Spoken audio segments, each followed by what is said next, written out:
సంస్థలు గాని ఇంతమంది గాని ఒక్క తాటి మీదకి వస్తున్నప్పుడు కొంతమంది పొలిటీషియన్లు మాత్రం ఎందుకు సార్ దీన్ని కూడా రాజకీయం చేసే ఉద్దేశంతో వాళ్ళ అన్నం తింటలేదేమో. అంటే చాలా మందికి అన్నం లేక తింటలేదు, వీళ్ళకి దొరికినా కూడా వేరే తింటున్నారేమో. అదే చెప్పేసాను ఆన్సర్. ఇంకా ఇప్పుడు మనం కొన్ని కాదనా ఇప్పుడు మనం ఇది మహాభారతంలో చెప్తారు, వయం పంచాధికం శతమని. ఈ ఒక ముఖ చెప్పి నేను వెళ్తాను.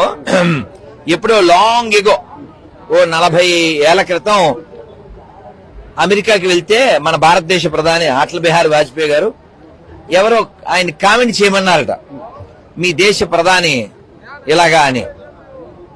అది మా వ్యక్తిగత విషయం, షట్ అని చెప్పాడు. కామెంట్ చేసేయచ్చుగా, కానీ ఆ సంస్కారం లేనటువంటి, ఆ పెంపకం సరిగా లేనటువంటి వాళ్ళు ఏం చేస్తారంటే కలిసి నడవాల్సిన టైంలో ఇంకా ఏదో వాగుతూ ఏదో శవాల మీద పడి ఏదో అంటారు కదా మరమరాలు. కదా మరమరాల బ్యాచ్ నుంచి మనం ఏం మాట్లాడతాం?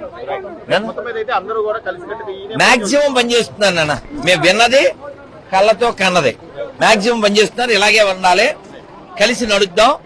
మళ్ళీ ఏమన్నా ఉంటే కూర్చుని మాట్లాడుకోవాలి తప్ప ఇలాంటి టైంలో చెడగొట్టే ప్రయత్నం చేయకండి. సంస్థలు గాని ఇంతమంది గాని ఒక్క తాటి మీదకి వస్తున్నప్పుడు కొంతమంది పొలిటీషియన్లు మాత్రం ఎందుకు సార్ దీన్ని కూడా రాజకీయం చేసే ఉద్దేశంతో వాళ్ళ అన్నం తింటలేదేమో.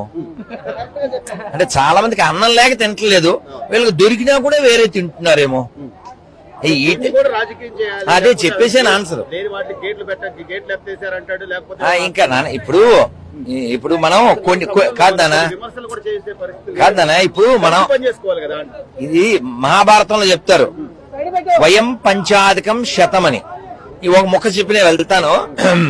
ఎప్పుడో లాంగ్ ఎగో 40 ఏళ్ల క్రితం అమెరికాకి వెళ్తే మన భారతదేశ ప్రధాని అటల్ బిహారీ వాజ్పేయి గారు ఎవరో ఆయన కామెంట్ చేయమన్నారట, మీ దేశ ప్రధాని ఇలాగా అని.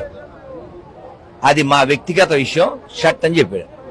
కామెంట్ చేసేయచ్చుగా, కానీ ఆ సంస్కారం లేనటువంటి, ఆ పెంపకం సరిగా లేనటువంటి వాళ్ళు ఏం చేస్తారంటే కలిసి నడవాల్సిన టైంలో ఇంకా ఏదో వాగుతూ ఏదో శవాల మీద పడి ఏదో అంటారు కదా మరమరాలు.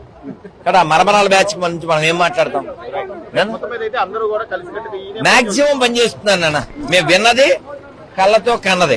మాక్సిమం పనిచేస్తున్నారు, ఇలాగే ఉండాలి, కలిసి నడుద్దాం. మళ్ళీ ఏమన్నా ఉంటే కూర్చుని మాట్లాడుకోవాలి తప్ప ఇలాంటి టైంలో చెడగొట్టే ప్రయత్నం చేయకండి, అన్నం లేకుండా పోతారు. జై శ్రీరామ్.